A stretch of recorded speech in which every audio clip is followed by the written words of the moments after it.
খুঁটি কেটে দেয়, ইনশাআল্লাহ বাংলাদেশ আগামীর দেশ হবে, ইসলামের বাংলাদেশ হবে ইনশাআল্লাহ।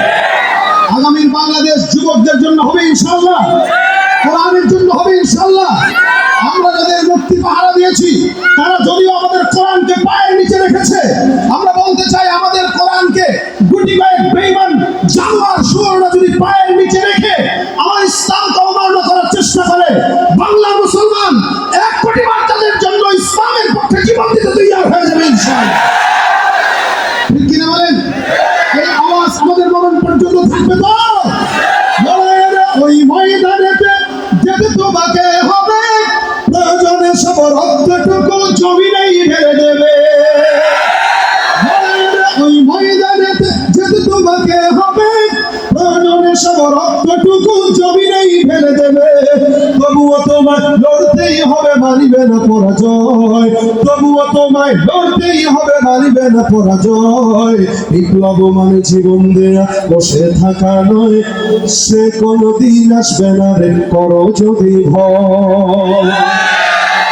আসবে বিজয় রক্ত আর জীবনের বিনিময়, আসবে বিজয় রক্ত আর জীবনের বিনিময়। বিপ্লব আর জীবন দেয়া, বসে থাকা নয়, সে কোনদিন আসবে না রে, করো যদি ভয়। কোথা থেকে কোন ভিনদেশে শকুন আমার দেশে এসে সেবার নামে বসল জুড়ে মীর জাফরের বেশে।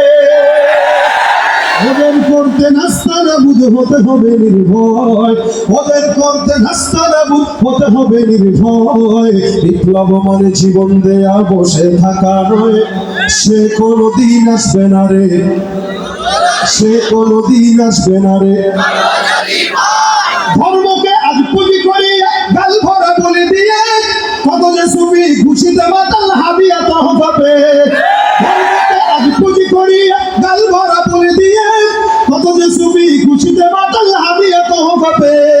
ভণ্ডামির ওই শিখর তুলে সত্যের আলো জয়, ভণ্ডামির ওই শিখর তুলে সত্যের আলো জয়। বিপ্লব মানে জীবন দেয়া, বসে থাকা নয়, সে কোনদিন আসবে না রে, সে কোনদিন আসবে না রে, করো যদি ভয়। কাকে ভয় করবো? আল্লাহু আকবার।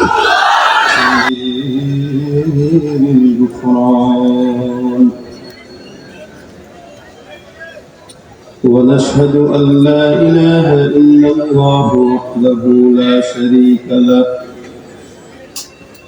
ونشهد أن سيدنا وسندنا وحبيبنا وحبيب ربنا وطبيبنا وطبيب قلوبنا ومولانا محمدا عبده ورسوله، صلى الله عليه وعلى آله وأصحابه وبارك وسلم تسليما كثيرا كثيرا. الذي أرسله الله تعالى بالحق بشيرا ونذيرا، وداعيا إلى الله بإذنه وسراجا منيرا. أما بعد، فأعوذ بالله من الشيطان الرجيم. بسم الله الرحمن الرحيم. الله لا إله إلا هو الحي القيوم. صدق الله مولانا العظيم. وقال النبي صلى الله عليه وسلم: من قرأ آية الكرسي في دبر كل صلاة مكتوبة لم يمنعه من دخول الجنة إلا أن يموت، أو كما قال عليه الصلاة والسلام. সকলে জবান করে দুরূদ শরীফ পড়ি। আল্লাহুম্মা সাল্লি আলা মুহাম্মাদ ওয়া আলা আলি মুহাম্মাদ কামা সাল্লাইতা আলা ইব্রাহিম ওয়া আলা আলি ইব্রাহিম ইন্নাকা হামিদুম মাজিদ। اللهم بارك على محمد وعلى آل محمد كما باركت على إبراهيم وعلى آل إبراهيم إنك حميد مجيد। الحمد لله। মাদ্রাসাতুল হুফাজ কুড়িগ্রাম এর সমাপনী ছাত্রদের দস্তারবন্দি উপলক্ষে বার্ষিক ওয়াজ মাহফিলের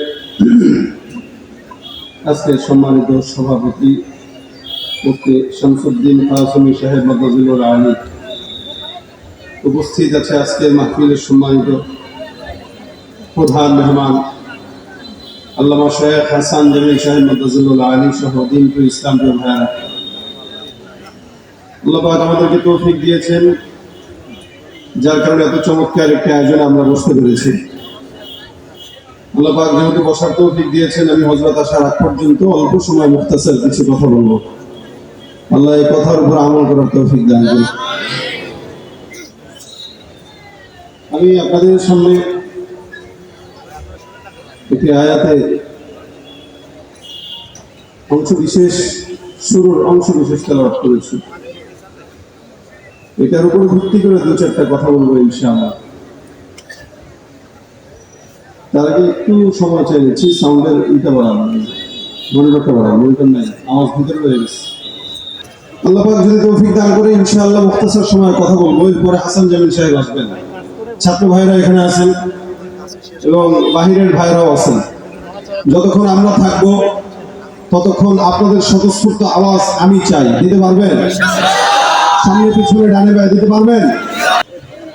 যেহেতু কুড়িগ্রামের মাটিতে শেখ হাসান জামিল সাহেব মাদ্দাজিলুল আলীকে আপনারা খুব বেশি দেখেন নাই। উনি আমাকে মহব্বত করেন খুব, জন্য আমি ওনাকে অনুরোধ করায় উনি অনুরোধটা রেখেছেন। এটা আমার জন্য সাআদত এবং কুড়িগ্রাম মাটির জন্য সাআদত যে ওনারা এত ব্যস্ততার ভিতরেও কুড়িগ্রামে এসেছেন। এই জন্য আমরা যদি ওনাদের থেকে কিছু না নিতে পারি, এটা আমাদের ব্যর্থতা। আপনারা ছাত্র ভাই যারা আছেন, এছাড়াও বাহিরের যুবকরা যারা আছেন, যতক্ষণ প্রোগ্রাম চলবে ততক্ষণ এই ময়দানকে জিহাদের ময়দান বানিয়ে রাখতে হবে। রাজি আছেন আপনারা? আওয়াজ কম হবে না বেশি হবে? কত বেশি হবে? এরকম ধরে একটু লিল্লাহে তাকবীর, এর চাইতে বেশি আওয়াজ হওয়া দরকার ছিল। আরো একবার লিল্লাহে তাকবীর আওয়াজ দিবেন তো ইনশাআল্লাহ? আলহামদুলিল্লাহ। আমি শুনেছি এই জায়গাটায় এক সময় খ্রিস্টান মিশনারি স্কুল ছিল। আল্লাহ পাকের রহমত, আল্লাহ পাকের দয়া, তারা উচ্ছেদ হয়ে গিয়েছে। আলহামদুলিল্লাহ, দ্বীনের খুঁটি এখানে গেড়ে গিয়েছে। এভাবে যদি আল্লাহ পাক রব্বুল আলামিন প্রত্যেকটা জায়গায় দ্বীনের খুঁটি গেড়ে দেয়, ইনশাআল্লাহ বাংলাদেশ আগামীর দেশ হবে, ইসলামের বাংলাদেশ হবে ইনশাআল্লাহ। আগামীর বাংলাদেশ যুবকদের জন্য হবে ইনশাআল্লাহ, কোরআনের জন্য হবে ইনশাআল্লাহ। আমরা যাদের মুক্তি পাহারা দিয়েছি, তারা যদিও আমাদের কোরআনকে পায়ের নিচে রেখেছে, আমরা বলতে চাই আমাদের কোরআনকে গুটি কয়েক বেঈমান জানোয়ার শুয়োররা যদি পায়ের নিচে রেখে আমার ইসলামকে অমান্য করার চেষ্টা করে, বাংলার মুসলমান 1 কোটি বাচ্চাদের জন্য ইসলামের পক্ষে জীবন দিতে তৈরি হয়ে যাবে ইনশাআল্লাহ। ঠিক কিনা বলেন? এই আওয়াজ আমাদের মরণ পর্যন্ত থাকবে তো? ওই ময়দানেতে যেতে তোমাকে হবে, প্রয়োজনে সব রক্তটুকু জমিনেই ঢেলে দেবে। ওই ময়দানেতে যেতে তোমাকে হবে, প্রয়োজনে সব রক্তটুকু জমিনেই ঢেলে দেবে। তবুও তোমায় লড়তেই হবে, মানিবে না পরাজয়। তবুও তোমায় লড়তেই হবে, মানিবে না পরাজয়। বিপ্লব মানে জীবন দেয়া, বসে থাকা নয়, সে কোনদিন আসবে না রে, করো যদি ভয়। আসবে বিজয় রক্ত আর জীবনের বিনিময়, আসবে বিজয় রক্ত আর জীবনের বিনিময়। বিপ্লব আর জীবন দেয়া, বসে থাকা নয়, সে কোনদিন আসবে না রে, করো যদি ভয়। কোথা থেকে এখন বিন্দাসে শকুন আমার দেশে এসে সেবার নামে বসলো জুড়ে মীর জাফরের বেশে। ওদের করতে নাস্তানাবুদ হতে হবে নির্ভয়, ওদের করতে নাস্তানাবুদ হতে হবে নির্ভয়। বিপ্লব মানে জীবন দেয়া বসে থাকা নয়, সে কোনদিন আসবে না রে, সে কোনদিন আসবে না রে। ধর্মকে আজ পুঁজি করি গাল ভরা বলে দিয়ে কত যে সুবি খুশিতে মাতাল হাবিয়া তহফাবে। ধর্মকে আজ পুঁজি করি গাল ভরা বলে দিয়ে কত যে সুবি খুশিতে মাতাল হাবিয়া তহফাবে।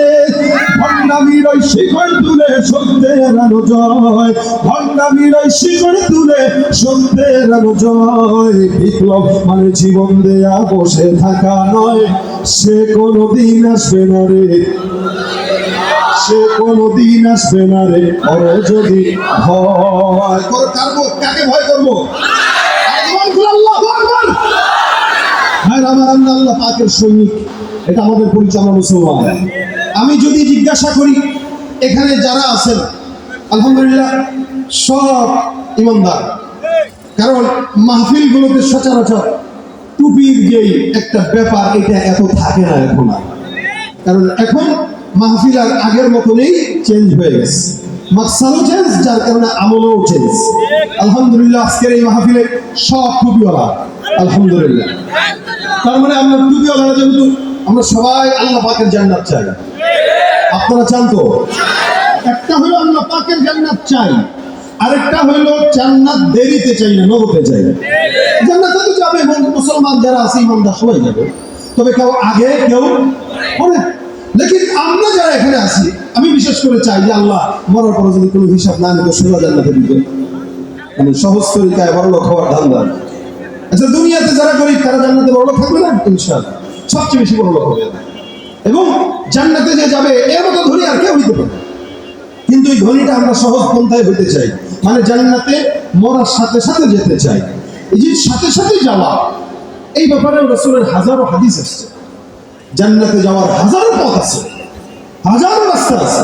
যেমন আপনাদের কুড়িগ্রাম ঢাকার থেকে আসা অনেক রাস্তা আছে। কেউ রংপুর দিয়ে আসে, কেউ সৈয়দপুর দিয়ে আসে, কেউ বিমানে আসে, কেউ ট্রেনে আসে, কেউ বাসে আসে, যে যেভাবেই আসে।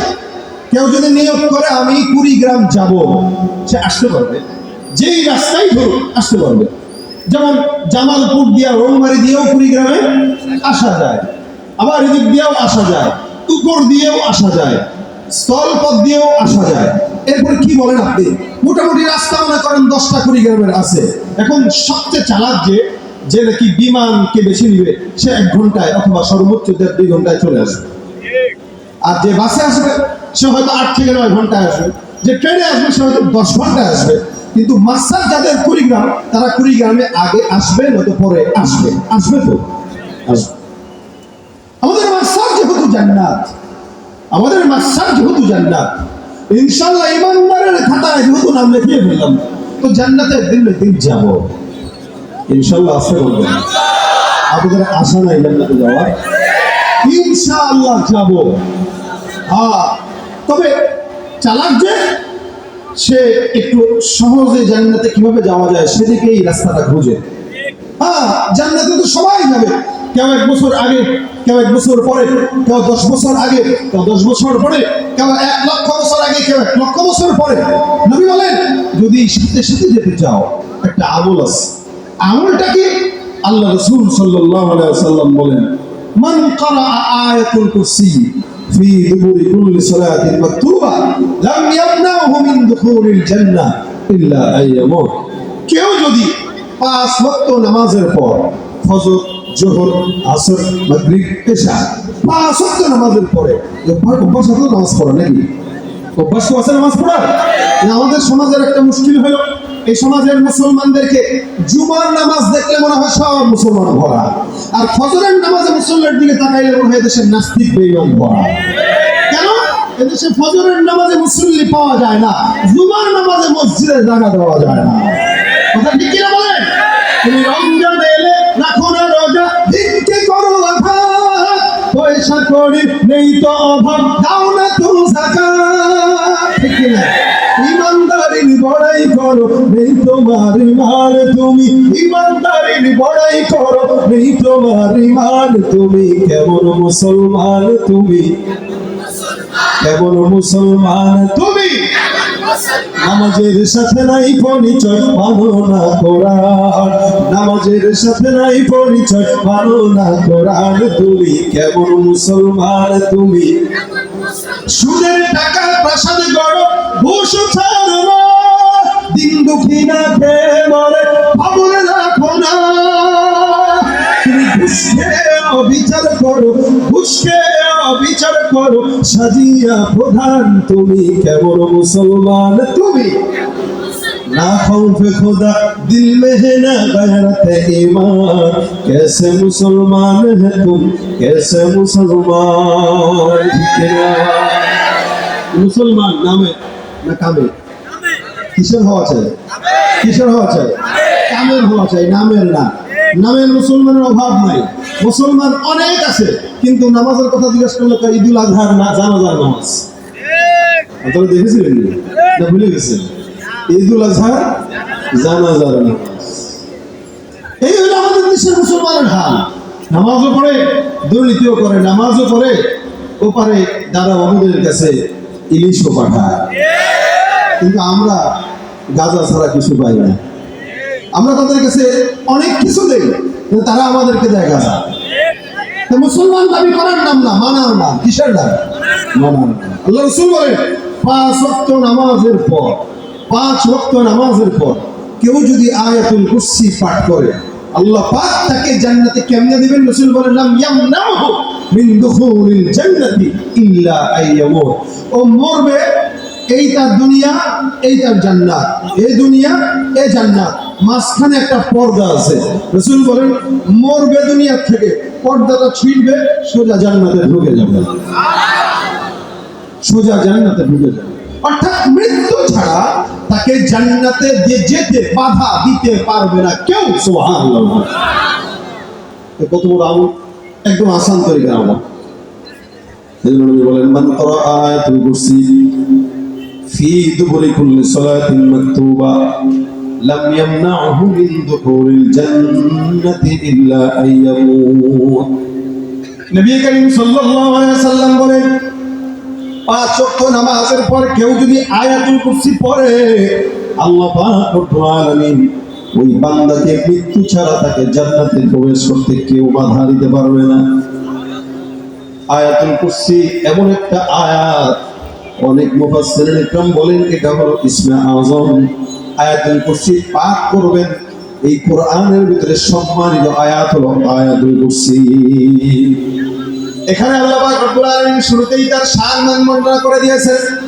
আমার আল্লাহ ডাক দেয়া বলে আল্লাহু লা ইলাহা ইল্লা হুয়াল হাইয়ুল কাইয়ুম আল্লাহ তিনি এমন একজন আল্লাহ যার কোনো ইলাহ নাই এমন একজন মালিক যার কোনো ইলাহ নাই যার সঙ্গে কোনো শরীক নাই এই প্রথম শরীকটাই স্বীকারোক্তিটা একজন মুমিনের জন্য সর্বপ্রথম স্বীকারোক্তি আল্লাহ পাক রব্বুল আলামিন বলেন জমিনের মধ্যে যারাই মুমিন হবে তারাই প্রথম এই স্বীকারোক্তিটা দিবে আল্লাযীনা ইউমিনুনা বিল গায়ব অদৃশ্যের প্রতি বিশ্বাস করার নামে ঈমান ইসলামের স্তম্ভ 5টির মধ্যে এক নম্বর রাসূল বলেন বুনিয়াল ইসলামু আলা খামসিন শাহাদাতি আল্লা ইলাহা ইল্লাল্লাহ এই যে লা ইলাহা ইল্লাল্লাহ সাক্ষী দেওয়া এই প্রথম সবকটাই আয়াতুল কুরসির মধ্যে আমার আল্লাহ পাক রব্বুল আলামিন দিয়েছে এইজন্য আল্লাহ পাক এই আয়াতে শিখায় দেন আল্লাহু লা ইলাহা ইল্লা হু আল হাইয়ুল কাইয়ুম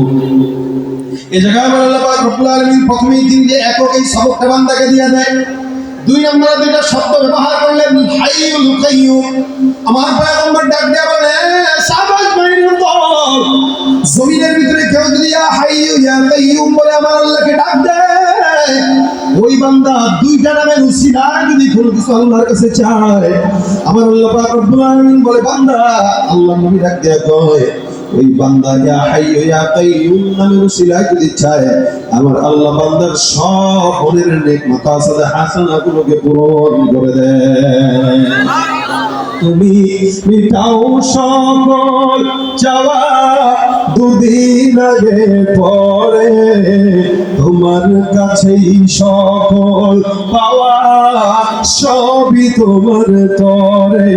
তোমার পথে চললে সবাই, তোমার পথে চললে সবাই আসবে যে সুদিন, তোমার দয়ায় পূর্ণ আমার সারা নিশিদিন। ভাইরা আমার খুব বুঝবেন, আল্লাহ পাক রব্বুল আলামিন শিখায় দেয়, আল্লাহু লা ইলাহা ইল্লা হুয়াল হাইয়ুল কাইয়্যুম লা তাখুযুহু সিনাতুন ওয়ালা নাওম। এক নম্বরে বান্দা স্বীকারোক্তি দেবে আল্লাহ ছাড়া কেউ নাই, এই স্বীকারোক্তি দিবে, তারপরে আল্লাহ দুইটা নাম বলবে, আল্লাহ পাক পরিচয় দিয়ে বলতেছেন। এরপরে যাকে তুমি মালিক হিসেবে গ্রহণ করলা, যাকে চিরঞ্জীব বললা আল হাইয়ুল কাইয়্যুম, যাকে চিরঞ্জীব চির শক্তিশালী বললা, তার গুণ কি জানো? আমার আল্লাহ পাক ডাক দিয়া বলেন, লা তাখুযুহু সিনাতুন ওয়ালা নাওম। তিনি এমন একজন মালিক, যেই মালিকের ঘুম তো দূরের কথা, তন্দ্রাচ্ছন্ন হয় না। জমিনের ভিতরে যত বড় লিডার হোক, যত বড় সরকার প্রধান হোক, ঘুমায় কি ঘুমায় না? রাত ৩টার মধ্যে যদি কেউ যে এলাকার কোনো কাউন্সিলর, কোনো মন্ত্রী এমপির কাছে যায়, রাত যত গভীর হয় এমপি মন্ত্রী ঘুমায়। আমার আল্লাহ পাক রব্বুল আলামিনের এই দুনিয়াতে আল্লাহ পাক যত মানুষ রেখেছেন সবারই ঘুম আসে। এই ঘুমটা নিয়ামত, রাতকে আল্লাহ পাক রব্বুল আলামিন ঘুমের জন্য সৃষ্টি করে দিয়েছেন, বানিয়ে দিয়েছেন, যার কারণে বান্দা ঘুমায়। সারাদিন একটা এমপি মন্ত্রী চেয়ারম্যান মেম্বার কাজ করবে, কোনো বাধা নাই। রাতের বেলা যখন হবে ঘুমাবে। এই রাতে ৩টার দিকে যে যদি কেউ একটা এমপি মন্ত্রীকে ডাক দেয়, দেখবেন এমপিও কথা শুনে না, মন্ত্রীও কথা শুনে না। এ মুসলমান, সব ঘুমায়, কারণ এলাকার এমপি ঘুমাইলে এলাকা চলে, চেয়ারম্যান ঘুমাইলে এলাকা চলে, মেম্বার ঘুমাইলেও গ্রাম চলে। লেকিন আমার আল্লাহ, যিনি ঘুমাইলে ১ সেকেন্ডের জন্য কোনোদিন বিশ্ব চলতে পারে না। ভাইরা মানে গোটা দুনিয়ার মালিক আমার আল্লাহ পাক রব্বুল আলামিন ১ সেকেন্ডের জন্য ঘুম তো দূরের কথা, তন্দ্রাচ্ছন্ন হন না। যার কারণে আল্লাহ পাক বলেন, এরে যেই মালিক তন্দ্রাচ্ছন্ন হয় না, যেই মালিক ঘুম তো দূরের কথা তন্দ্রাও যায় না, যদি ডাকতে হয় বান্দা ওই মালিককে ডাকো, ওই মালিককে ডাকতে দেরি হয়, আমার আল্লাহ পাক ওই বান্দাটাকে সাড়া দিতে দেরি করে না। জমিনের মধ্যে এই কারণে আল্লাহ পাক বান্দাকে সবক দিয়া জানায় দেন, ফাযকুরুনি আযকুরকুম ইয়া আইয়ুহাল্লাযীনা আমানু যকুরুল্লাহা যিকরান কাসীরা। আমার আল্লাহ বান্দাকে বেশি বেশি আল্লাহর জিকির করতে বলেছেন, স্মরণ করতে বলেছেন, ডাকতে বলেছেন। আগে তুমি বান্দা আমি আল্লাহকে ডাকবা, তারপর আমি আল্লাহ তোমাকে ডাকবো। তুমি আগে আমার দিকে আগাও, আমি আল্লাহ তোমার দিকে আগাবো। তুমি আমার দিকে হেঁটে হেঁটে আগাও, আমি আল্লাহ তোমার দিকে দৌড়ায় দৌড়ায় আগায় যাব। সুবহানাল্লাহ। বলেন তো কোন বান্দা আল্লাহকে যদি ডাক দেয়, আমার আল্লাহ কোনদিন কি বেজার হয় নাকি? বলেন তো, কথা হয় না কেন? আচ্ছা বলেন, মাকে ডাকলে মা বেজার হয় না খুশি হয়? একটু বুঝে বলেন, মাকে ডাকবেন বাবাকে ডাকবেন, খুব বেশি খুশি হয় না বেজার হয়? এক একজন এক একটা বলে। আচ্ছা আর একটু বুঝায় বলি, একটা মা আছে বাবা আছে, এখন যদি কোনো সন্তান মায়ের কাছে যায় ডাক দিয়ে বলে আম্মা, বলে কি আম্মা গো, বলে কি বলো? ও আম্মা বলো, আম্মা বললাম, ও আম্মা, এবার কিছু বললে বললো না ভাই, এটা হয় কিনা? কথা বুঝলো? আপনি মায়ের সামনে দাঁড়া আস্তে আস্তে আম্মা, হাসিনটা দাঁড়া, ও আম্মা, আম্মা গো, ও আম্মা, আরে ও মা, মা গো কি হয়েছে তো? মা এমনি ডাকি 20 বার ডেকে দেখে, মা কিছুক্ষণ পরে বলবে আমার ছেলের মনে হয় মাথা গেছে। আমার বাবার কাছে চলে যায়, যাওয়ার পরে ডাক দেয় বলতেছে আব্বা, বলে কি বাবা গো, বলো, ও আব্বা বল না, ও আব্বা। মা এগুলো শুরু করছে আবার কি, তা আমার আর 20 বার ডাকছে, তোমার কাছে আবার গেছে। এই চিন্তার বিষয় তো এটা, আমার ছেলের কি মাথা আছে না গেছে, এটা একটু দেখা দরকার। কথা বুঝলেন না? আচ্ছা একবারের জায়গায় 10 বার 20 বার 25 বার 30 বার 40 বার ডাকলেন, মা খুশি হবে না বেজার হবে? টেনশন করবে কি করবে না? কিন্তু এই ছেলেটা এত সবল সুস্থ ছেলে, এই ছেলেটা কেন বারবার আব্বা আব্বা আম্মা আম্মা বলে আর কোনো কথা বলে না? মনে হয় পাক লাগানোর জন্য লাগবে। মাকেও বেশি ডাকলে মাও বেজার হয়, বাবা কেউ বেশি ডাকলে বাবা বেজার হয়। আমার আল্লাহকে কোনোদিন যদি ডাক দেয়া বলেন আল্লাহ, আমার আল্লাহ ডাক দেয়া করবো বান্দা তুই বল আমি আল্লাহ তোর জন্য হাজির। যত বান্দা আছে প্রত্যেকটা ইমানদার বান্দা যদি আল্লাহকে ডাক দেয়, সকালবেলা ডাকবে, বিকালবেলা ডাকবে, রাত্রিবেলা ডাকবে, গভীর রাতে ডাকবে, আমার আল্লাহ গভীর রাতে এসে ডাকবে আমার বান্দাকে ডাক দিয়ে বলে আলামিন মুস্তাগফির, এমন কোন চাইনেওয়ালা আছে চাও, এমন কোন বলনেওয়ালা আছে বলো, আমি আল্লাহকে তুমি আমার দিকে হাঁটতে হাঁটতে আগে বলো, আমি আল্লাহ তোমার দিকে দৌড়ায় দৌড়ায় যাবো। বান্দা যত বালিকে ডাক দেয় আমার আল্লাহ কোনদিন বেজার হয় না। আল্লাহ পাক ডাক দিয়া বলে বান্দা যত মন চায় আমি আল্লাহকে ডাক দাও, কারণ বান্দা না ডাকলে আমি আল্লাহ বেজার হই। সব বান্দার ডাকলে আল্লাহ পাক রব্বুল আলামিন, আল্লাহর বান্দা যতবার ডাকবে আল্লাহ কয় আমার কোনো কষ্ট লাগে না, বরং না ডাকলে কষ্ট লাগে। দুনিয়ার মানুষের কাছে চাইবেন বান্দা বেজার হয়, একবারের জায়গায় দুইবার তিনবার 10 বার যখন চান বেজার হয়, কিন্তু আমার আল্লাহ পাক রব্বুল আলামিনকে বান্দা যদি না চায় আল্লাহ বেজার হয়। এই জন্য আল্লাহ বলেন চাওয়ার মতো একজনই তো কে, তিনি বলেন তো চাওয়ার মতো একজনই আছেন, তিনি আল্লাহ। আল্লাহ বলেন আল্লাহু লা ইলাহা ইল্লা হুয়াল হাইয়ুল কাইয়্যুম লা তাখুযুহু সিনাতুন ওয়ালা নাওম। হে মুসলমান নবীর উম্মত, এটা আমার ইসলাম আযম, যে ইসলাম আযম করে বান্দা যখন যাবে আল্লাহ পাক রব্বুল আলামিন বান্দার চাওয়া পূরণ করে। শুধু চাওয়া নয়, যেই নিয়তেই করবে আমার আল্লাহ সেই নিয়তটাকে কবুল করবে। নবী বলেন জান্নাতে যাওয়ার হাজারো পথ, এই হাজারো পথের মধ্যে অন্যতম সহজ পথ হলো 5 ওয়াক্ত নামাজের পরে এই আয়াতটাকে তোমরা তেলাওয়াত করে নাও। আল্লাহ কসম করে বলতেছি প্রত্যেকটা বান্দা মরার সাথে সাথে আল্লাহর জান্নাতে চলে যাবে। সুবহানাল্লাহ। ভাইরা, আবু হুরায়রা রাদিয়াল্লাহু তাআলা আনহু থেকে হাদিস বর্ণিত, তিনি বলেন নবী করিম সাল্লাল্লাহু আলাইহি ওয়াসাল্লাম আমাকে একবার সাদাকার কিছু খেজুর দিলেন, কিছু সাদাকার খেজুর পয়গম্বর আমার কাছে দিলেন আমানত হিসেবে রাখার জন্য।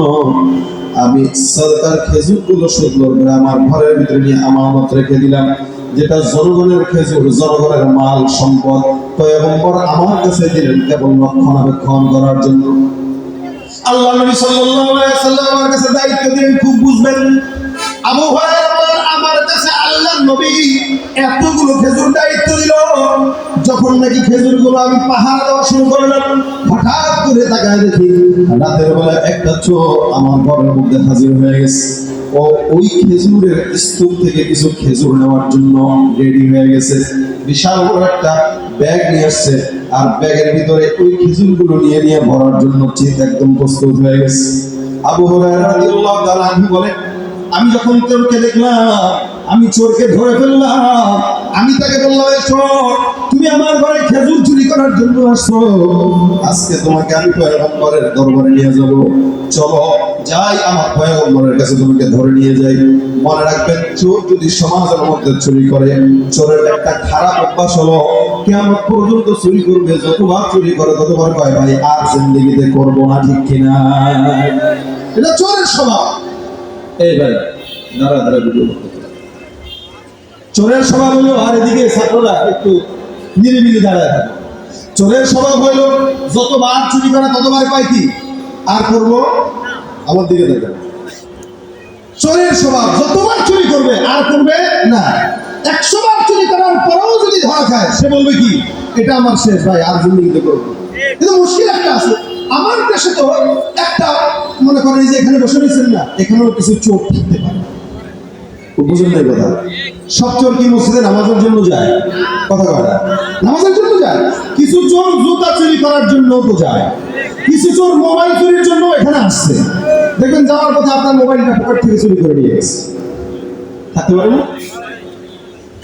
এই যে চোরের কাজ চুরি করা। কিন্তু আমার দেশে মুশকিল হইল এটা যে আমার দেশের কোন চোর যদি পকেট মারি করতে যায় 10 টাকা মনে করেন চুরি করছে, খালি পকেটে হাত দিচ্ছে, কোনো একটা জায়গায় বাজারে দেখবেন ধুয়ে এসে কিলাইতে নাক টাক সব ফাটাই ফেলবে। কিন্তু ভাই এটা মারছেন কে? মেয়ে আমার পকেটে হাত দিছে, তো চুরি করছে নাকি? তো কেমনে করবো, আমি কি এত সস্তা? ওর বড় চোর আমি, আমনে হেঁটছে বড় চোর হলে আপনি পিটামিকে আমার পকেটে হাত দিল কে?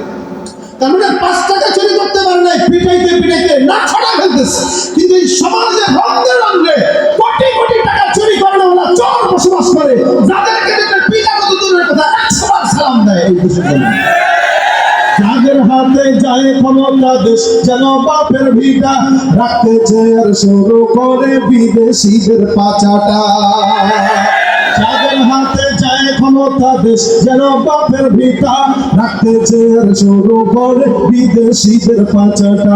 বিদেশিদের কথা মতো চালায় ওরা নিজের দেশ, বিদেশিদের কথা মতো চালায় ওরা নিজের দেশ। দেখতে দেখতে গোল্লায় গেল আমার সোনার বাংলাদেশ। আমার সাথে দেখতে দেখতে গোল্লায় গেল, একে একে শেষ করেছি সবার দেখা হইল শেষ। দেখতে দেখতে গোল্লায় গেল আমার সোনার বাংলাদেশ। কেউ দিল না সবাই নিল, আমরা যে কলর বলদ, সারা বছর নেয় না খবর, নির্বাচনে খুব দরদ। দিল না সবাই নিল, আমরা যে কলর বলদ, সারা বছর নেয় না খবর, নির্বাচনে খুব দরদ। নির্বাচনের আগে নেতা ধরে কত রকম বেশ, নির্বাচনের আগে নেতা ধরে কত রকম বেশ। দেখতে দেখতে গোল্লায় গেল, দেখতে দেখতে গোল্লায় গেল। সমাজের এই সমস্ত চোরদেরকে আমরা সালাম দিই, আর নির্বাচন আসলে কি বলি? অমুক নেতার চরিত্র এসি রুমে শোয় আর ভাবে, আহারে এই বোকা, এই বলদ সলদ জনগণের টাকা চুরি করে বিল্ডিং বানাইছি 5 তলা, এই বলদ গুলোর টাকা চুরি করে এসি লাগাইছি, গাড়ি কিনছি। এরপর স্লোগান দেয় আমার চরিত্র হলো ফুলের মতো। তা ভালো হওয়া দরকার কি? আরো বড় স্লোগান সামনে নির্বাচন করা যায় না। এই জন্য স্লোগান যদি দেওয়া লাগে বিশ্বনবীর চরিত্র, বিশ্বনবীর চরিত্র, অন্য বাটপারদের পক্ষে স্লোগান দেওয়া বন্ধ করে, চোরদের পক্ষে স্লোগান দেওয়া বন্ধ করে। আমাদের জন্যই তারা খারাপ হয়। আমার কথা মাকসাদ এটা ছিল না, বলার তো কথা ছিল এটা। সমাজে ছোটখাটো চোরকে দেখলে আমরা জেলখানায় ভরি, আর বড় চোর যেগুলো এগুলো দেখবে সালাম দিই, স্যার বলি স্যার। ভাইরা আমার, চোর ধরা খেয়েছে, আবু হুরায়রা রাদিয়াল্লাহু তাআলা ধরছেন। ধরার পরে কার কাছে নিবে? নবীর কাছে নিবে, নবীর কাছে। চোরে ভয় পেয়ে গেছে, বসে বসে ডাক দেয়, আবু হুরায়রা বলে কি? কাঁদতেছে, আমি আমার বাচ্চারা অনেকদিন খাবার দিতে পারি, আমার বাচ্চাটার দিকে আমি তাকাইতেও পারি না, এত ক্ষুধার্ত অবস্থায় আছে। আমার মাটা খাবার পায় না, আমি নিজেও না খাবার না। এই পরিস্থিতিতে আমার সন্তানের পেটের মধ্যে খাবার দেওয়ার জন্য আজকে চুরি করার জন্য বাধ্য হইল। বলতে আমি চোর না, আল্লাহর কসম করে বলতেছি, মায়ের কসম, বাবার কসম, 14 গোষ্ঠীর কসম, আজকে থেকে চুরি করবো না। আবু হুরায়রা রাদিয়াল্লাহু তাআলা দিলের ভিতরে মায়া লাগলো। আবু হুরায়রা রাদিয়াল্লাহু তাআলা বলেন, শোনো, আর কোরবানি কর না, ঠিক আছে যাও, ছেড়ে দিলাম। চোরকে ছেড়ে দেয়। সকালবেলা মসজিদে নববীর মধ্যে ফজরের নামাজের জন্য যখন গেলেন, আল্লাহর পয়গম্বর ডাক দেয়া বলে, আবু হুরায়রা, রাতে যে চোর তোমার ঘরে চুরি করার জন্য আসছে সে কোথায়? আবু হুরায়রা বলেন, হুজুর, রাতে চুরি করার সময় আপনিও তো ছিলেন না, কেমনে জানলেন? বলেন তো, রাসূলকে জানায় কে? আবু হুরায়রা কয়, হুজুর, চোর চুরি করলো রাতের বেলা, বারবার বলতেছে ওয়াদা বন্ধ হয়েছে, সে আর চুরি করবে না, যার কারণে আমি চোরটাকে ছেড়ে দিলাম। নবী আমার ডাক দেয়া, আবু হুরায়রা, মনে রাখবা, এই চোরটা তোমার সঙ্গে ধোঁকাবাজি করেছে, আগামী রাতেও চোরটা আবার তোমার ঘরে চুরি করার জন্য আসবে। আবু হুরায়রা বলেন, আহারে, আগামী রাতে যদি আসে তাহলে তার একদিন কি আমার একদিন? নবী বলেছেন আসবে, তার মানে কোন সন্দেহ আছে? রাসূল বলেছেন আসবে। আবু হুরায়রা রাদিয়াল্লাহু তাআলা ডাক দেয়া কয়, ঠিক আছে দেখি। রাতের বেলা ঘরের ভিতরে ইবাদতে মগ্ন, তাকায় দেখো ডাক করে চোরের আগমন। চোর ঘরের ভিতরে ঢুকে খেজুরের ভিতরে হাত দিবে। আবু হুরায়রা রাদিয়াল্লাহু তাআলা চোরকে চোখ খপ করে ধরে বলল, গত রাতে না তুই ওয়াদা করছো স্যার আসবি না, আজকে আবার চোরের জন্য, আবার চুরি করার জন্য আসলি? চোর কয়, হুজুর, মাছ চাই, শয়তানের ধোকায় পড়ে গেছে। তার মানে এটা আসলেই চোর। ওই আদতে বা সন্তানের কারণে আসছে এরকম না। আবু হুরায়রাকে করজোরে হাত তুলে কয়, ভাই মাফ করে দেন, আর জিন্দেগিতে কোনো এই যে দিব্যি কাটছি, আমার ভুল হয়ে গেছে। আসলে মূলত বিষয় হলো আমার সন্তানের পেটে খাবার যায় না, এমন একটা হালত, কোনো কাজ পাই না, কোনো জায়গা থেকে খাবার রেডি করবো এটাও কোনো সম্ভাবনা নাই, যার কারণে আমি আপনার ঘরের মধ্যেই বারবার আসতেছি। ওর একটু দয়া করে যদি আমার খেজুর কিছু দিতেন না, বড় হবে না, এটা জনগণের মাল, আমার কাছে আমানত। মনে রাখবেন, আমানত রাখছে। আমানত কি মানুষের দেওয়া যায়? নিজে খাওয়া যায়? রাসূল আমানত রাখছেন আবু হুরায়রার কাছে, যার কারণে আবু হুরায়রা আমানত রক্ষা করতেছে। আর আমরা আমানত রাখি চোরের কাছে, যার কারণে চোর নিজে মনে করে খেয়ে ফেলে। আবু হুরায়রা জান দিয়া হলো এটা রক্ষা করবেন, চোরকে আটকায় রাখলো। চোর এবার কয়, ভাই আল্লাহর রাস্তায় আমারে মাফ করে দেও, আমি আর জিন্দেগিতে আসবো না, এটা আমার সুরের, এটা আমার শেষ। আবু হুরায়রা রাদিয়াল্লাহু তাআলা আনহু এবার কয়, ঠিক আছে যা। মায়া লেগে গেছে, কারণ রুহামা বাইনাহুম, তারা পরস্পর একে অপরের প্রতি দয়ালু, মায়াশীল। শুধু তাই না, তারা কখনো কখনো ইহুদি নাসারার দিকেও মায়া ছিল, কিন্তু কুফরের বেলায় তারা ছিল কঠোর। চোরে ধরা খাইছে, তার সন্তান পায় না খাবার, মায়া লেগে গেছে, দিলে যা ছেড়ে দিলাম। কয়দিন হলো? সকালবেলা ফজরের নামাজের জন্য মসজিদ নববীতে যায়, পয়গম্বর ডাক দিয়ে বলে, আবু হুরায়রা কোথায় তোমার সেই চোর? আল্লাহর নবীর সাহাবী আবু হুরায়রা রাদিয়াল্লাহু তাআলা ডাক দিয়ে কয়, ইয়া রাসূলুল্লাহ, চোরকে গত রাত্রে ধরেছিলাম, কিন্তু পয়গম্বর চোর আমার সঙ্গে ওয়াদাবদ্ধ হয়েছে, আর আসবে না। তার সন্তান খাবার পায় না, বিবিও খাবার পায় না, দিনের মধ্যে মায়া লাগছে, যার কারণে চোরকে ছেড়ে দিচ্ছে। নবী আমার ডাক দেয়া কয়, এ আবু হুরায়রা, মনে রাখবা আজকে রাত্রেও ওই চোর আবার তোমার ঘরে ঢুকবে। আজকে রাত্রেও ঢুকবে, মিথ্যা বলছি, ধোঁকাবাজ। আবু হুরায়রা আজকে যদি ঢুকে আর কোনো সন্দেহ নাই, ধরে তো ধরবই, আপনার কাছে সাথে সাথে নিয়ে। রাসূল ডাক দিয়া বলেন, যখন বললেন আজকে রাত্রেও আসবে, আবু হুরায়রা রাদিয়াল্লাহু তাআলা ইবাদতে মশগুল, রাতের বেলা চোর হাজির, কি করবে ভাই? আল্লাহ নবী সাল্লাল্লাহু আলাইহি ওয়াসাল্লামের সাহাবী চোরকে ধরে ফেললো, রশি দিয়ে বেঁধে ফেললো। কোনভাবে আজকে আর তোরে মুহাম্মদুর রাসূলুল্লাহ ছাড়া অন্য কোনো জায়গায় নেওয়া যাবে না। আবু হুরায়রা রাদিয়াল্লাহু তাআলা কঠোর। নবী সতর্ক করার পর তিনবার তুই আমার কাছে ধরা খাইলি। এবার চোর মশাই আমার মাগের মতো ডাক দিয়া কয়, আবু হুরায়রা, আল্লাহর রাস্তায় আমারে মাফ করে দাও, আমি এখানে ইচ্ছাকৃত আসি না, আমার সন্তান না খাওয়া যার কারণে আছে। আবু হুরায়রা কয়, দয়া করে নতুন কোনো কথা থাকলে বল, পুরানো কথা বাদ দে। আজকে ধরছি তো ধরছি, আর জিন্দেগিতে ছাড়া হবে না। রাসূলের রওজায় তোকে নেব, রাসূলের মসজিদে তোকে নেব, তোর বিচার করবে মুহাম্মদুর রাসূলুল্লাহ। চোরের বিচার করবে কে? রাসূল সাল্লাল্লাহু আলাইহি ওয়াসাল্লাম করবে। এদেশে যদি কোনো চোর দুর্নীতিবাজ দুর্নীতি করে, চুরি করে, উচিত ছিল ওলামা একরামদের বিচার করা। ওলামা একরাম যদি বিচার করতো, প্রত্যেকটা চোরের হাত কাটা হয়ে যেত। ঠিক কিনা? আজকে চোরের বিচার হয় না, কেমনে হবে? চোরগুলাই তো বিচারক হয়ে বসে রয়েছে। এই জন্য আগামী বাংলাদেশ ইসলামের করার জন্য ওলামা একরামের পক্ষে থাকবে, রাজি আছেন ইনশাআল্লাহ? ওলামা একরাম যে খাবে, ওলামা একরাম যে খাবে, নারায়ে তাকবীর। আলেমরা যদি আপনাদের কাছে আসে, তাদেরকে ফিরে দিবেন? আলেমদের কাছে বিচারের দায়িত্ব দেওয়া দরকার, বিচার করতে থাকবে আলেম, রাষ্ট্র চালাবে আলেম, তাহলে সমাজ থেকে যত অন্যায় বিচার সব দূর হয়ে যাবে সব দূর।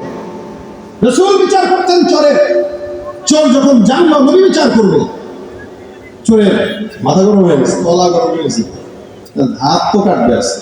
এদেশে যদি চোরের বিচার হতো, তাহলে যতগুলো পলাইছে হাত নিয়ে পলাইতে পারতো না।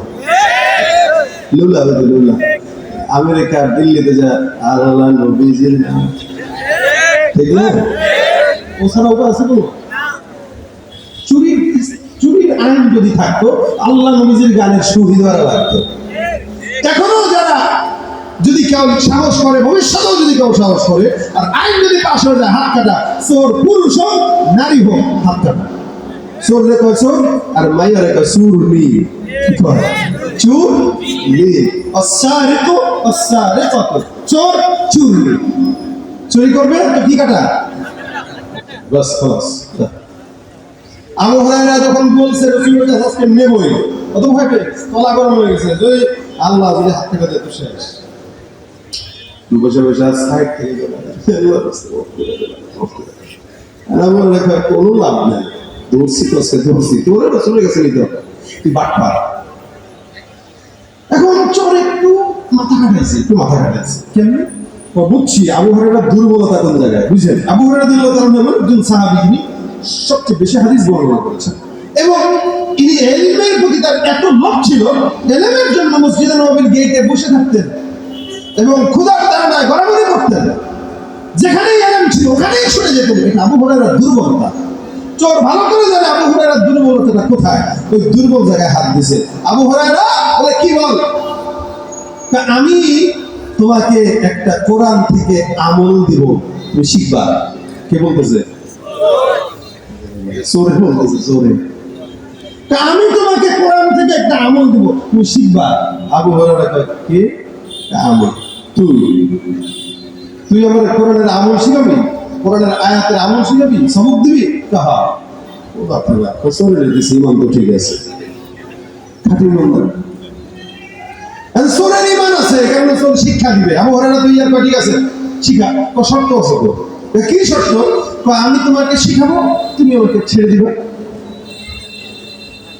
তাহলে ইলমের বরকতে তুমি আমাকে ছেড়ে দিবে। আবু হুরায়রা কয়, চিন্তা করছে, কথা একটু ভাবি, একটা আমল শিখতে পারবো কোরআনের, কোরআনের আমলটা তো আমার জন্য জরুরি। কয়, এই বেটা তুই কি আমল শিখাবি? এমন আমল শিখাবো যেটা তুমি জানো না। যদি তাই হয় তাহলে তো তোর ছাড়াই যায়, তোর মতো চোর দিয়ে আমার দরকার কি? আমার ইলম দরকার, আমল দরকার, সুবহানাল্লাহ, আমার দিন দরকার, তোর মতো চোরের দরকার কি? আমাদের দেশের কোনো প্রশাসন বা নেতা কর্মী হইলে কিন্তু আগে ঘুষ দে, ওটা ঘুষ নিজ দিয়া দিস, আছে না? তুই বলে নিজ দিয়া খায়, আর কয় ভাই এটা ঘুষ না, এটা হাদিয়া। কথা কয় না? এটা কি? এটা কি? ওরা হলো দেশের লাগি মহামারীর মতো, ফাইলে কলম ঠেকাইয়া চালায় তারা নির্যাতন। ঘুষের টাকায় ওদের বুড়ি, ঘুষের টাকায় ওদের বুড়ি করে যে টাকা। ওরা শিক্ষিত শয়তান, ওরা শিক্ষিত শয়তান, ওরা শিক্ষিত শয়তান। পীরগিরিয়ার মাজার পূজা চলছে দেশটা জুড়িয়া, শিরকিয়ার ভণ্ডামিতে দেশটা গেছে ভরিয়া। গাজার কলকিটার মারিয়া, গাজার কলকিটার মারিয়া দেখায় হাজার শান। ওরা শিক্ষিত শয়তান, ওরা শিক্ষিত শয়তান, ওরা শিক্ষিত শয়তান। ঠিক কিনা? তাহলে ঘুষ খাওয়া যাবে? আবু হুরায়রা রাদিয়াল্লাহু তাআলা আনহু ঘুষ খান না নাকি? খাইছেন? কি দিবা? তোমার আমি কিতাব থেকে একটা আমল শিখাবো। আরে তোর মতো চোর আমার দরকার নেই, তাদের শিখা ভাত যা, তাড়াতাড়ি কর। চোর পড়া শুরু করে তুমি বিসমিল্লাহির রহমানির রহিম। আল্লাহু লা ইলাহা ইল্লা হুয়াল হাইয়ুল কাইয়্যুম লা তাখুযুহু সিনাতুন ওয়া লা নাওম লাহু মা ফিস সামাওয়াতি ওয়া মা ফিল আরদ মান যাল্লাযী ইয়াশফা'ু 'ইনদাহু ইল্লা বিইذনিহি ইয়া'লামু মা বাইনা আইদিহিম ওয়া মা খালফাহুম ওয়া লা ইউহীতুনা বিশাইইন মিন 'ইলমিহি ইল্লা বিমা শা'a ওয়াসি'a কুরসিয়্যুহু as-samawati ওয়াল আরদ ولا يؤوده حفظهما وهو العلي العظيم الله أكبر বললো কে এটা?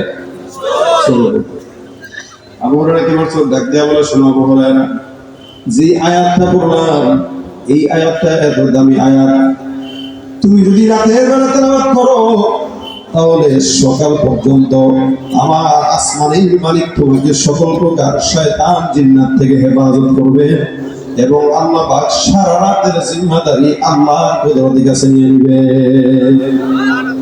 সকালবেলা যদি তুমি তেলাওয়াত করো, সারা দিনের জিম্মাদারি কার? সকালবেলা পড়বা জিম্মাদারি আল্লাহ, রাতের বেলা পড়বা সারা রাতের জিম্মাদারি আল্লাহ। শয়তানের ওয়াসওয়াসা, জিন্নাতের ওয়াসওয়াসা থেকে আল্লাহ পাক রব্বুল আলামিন তোমাকে হেফাজত করবে। আবু হুরায়রা কয়, আলহামদুলিল্লাহ, এমন ইলম, এমন জ্ঞান আমি প্রথম শুনলাম। যাও যাও, ভাগো, এই দ্বীনের ইলমের কারণে আমি তোমার মতো চোরকে ছেড়ে দিলাম।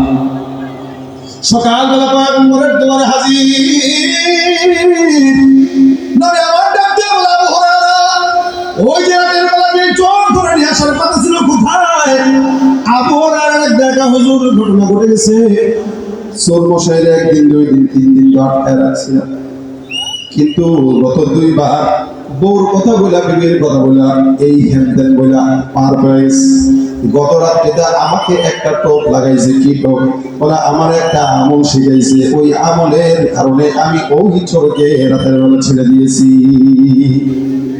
কি আমল শিখাইছে বলো? এবার আল্লাহ রাসূল সাল্লাল্লাহু আলাইহি ওয়াসাল্লামকে আবু হুরায়রা বলে, হুজুর, চোর আমাকে বলল, কেউ যদি এই আয়াতটা এরকম করে পড়ে আল্লাহ পাক জিম্মাদারি হয়ে যায়। নবী ডাক দিয়া বলেন, ইন্নাহু ক্বাদ সাদাকা ওয়া হুয়া কাযুব। নিশ্চয়ই চোর যেটা বলেছে এটা সত্য বলেছে, কিন্তু আসলে সে সত্যবাদী না, আসলে সে মিথ্যু। নবী বললেন, নিশ্চয়ই তোমাকে যে চোরটা শিক্ষা দিয়েছে, এটা সে সত্যই শিক্ষা দিয়েছে, সে সত্য বলেছে, কিন্তু ফাহুয়া কাযুব, ও মিথ্যু। ও কি? মিথ্যু। রাসূল বলেন, আচ্ছা আবু হুরায়রা, তুমি কি ওটা চিনতে পারছো? আবু হুরায়রা রাদিয়াল্লাহু তাআলা ডাক দিয়ে বলেন, না ইয়া রাসূলুল্লাহ। আল্লাহ নবী ডাক দিয়ে বলেন, দাকা শাইতান, রাতে 3 বার তোমার কাছে যে আসছে, এটা আসলে মানুষ চোর নয়, এটা হলো ইবলিস, শয়তান। ইবলিস 3 বার তোমার ঘরে ঢুকছে, তোমার কাছে আমানত রাখছে সত্তার মান, ওখান থেকে বরকত নষ্ট করার জন্য, বরকত নষ্ট করার জন্য আসছে, কিন্তু তুমি সাহাবী ধরা খেয়ে গেছে। এখন বাঁচতে হবে তো, ও তো জানে ওর থেকে বাঁচার জন্য কি আমল আছে, এই জন্য ওর দুর্বল জায়গার আমলটা তোমাকে শিখায় আমার হাত থেকে বাঁচার জন্য কোনো মতে থাকছে। এখন কি করলে ওর থেকে তুমি হেফাজত পাবা, ওইটা তোমাকে শিখাইছে, শিখায় তারপরে আমার হাত থেকে বাঁচার জন্য দৌড় দিছে। কিন্তু ও শয়তান। ও কি? ঠিক তেমনি উবাই ইবনে কাব রাদিয়াল্লাহু তাআলা খেজুরের বাগান ছিল। তো একবার উনি রাতের বেলা খেজুরের বাগান পাহাড়ে গেছে, তো হঠাৎ করে এক গাছের আড়ালে তাকায় দেখে ছোট্ট একটা বাচ্চা, শিশু, ছোট্ট, অথবা একটা কিশোর ছেলে। তো উবাই ইবনে কাব রাদিয়াল্লাহু তাআলা যে তার হাত ধরলেন, প্রথমে ওই শয়তান বাচ্চারা সালাম দিয়েছে। উবাই ইবনে কাব, উবাই ইবনে কাব সালামের জবাব দিলেন এবং হাত ধরলেন, ধরে দেখলেন যে তার হাতের পশম কুকুরের পশমের মতো বড় বড়, এবং হাতটা কুকুরের মতো। তা বললেন, এই তুমি কি জিন্নাত থেকে? বলে, হ্যাঁ আমি জিন জাতি, এবং জিন জাতির সবাই জানে যে আমি তাদের ভিতরে সবচেয়ে শক্তিশালী। তাহলে তুমি কেন আসছো? তোমার এখানে খেজুর আছে, তো বরকত নষ্ট করার জন্য আসছিলাম। তাহলে তোমাদের হাত থেকে বাঁচার উপায় কি? তখন ওই শয়তান জিন্নাত বলে গেছে যে কেউ যদি আয়াতুল কুরসি পড়ে, তো আল্লাহ পাক তার সম্পদকেও শয়তান এবং জিন্নাতের অনিষ্টতা থেকে হেফাজত করে। সুবহানাল্লাহ। এটা শুধু অনিষ্টতা থেকে হেফাজত নয়, এটা 5 ওয়াক্ত নামাজের পরে পড়লে জান্নাত আল্লাহ পাক বান্দার জন্য লাজিম বানায় দেয়, বিপদ দূর করে দেয়, জিন্নাতের ওয়াসওয়াসা থেকে হেফাজত করে, এবং মনের নেক আশা আল্লাহ পূরণ করে দেয়। সুবহানাল্লাহ। এতক্ষণ যা বললাম, এটার মূল মাকসাদ হলো এটাই যে আজকে থেকে আমরা নিয়ত করব 5 ওয়াক্ত নামাজের পর একদম আয়াতুল কুরসিকে আমরা লাজিম বানায় ফেলবো। পারবো তো ইনশাআল্লাহ? ইনশাআল্লাহ। আল্লাহ তৌফিক দান করুন। জোরে বলেন আমিন। লিল্লাহি তাকবীর। এটা আওয়াজ দিয়া লিল্লাহি তাকবীর।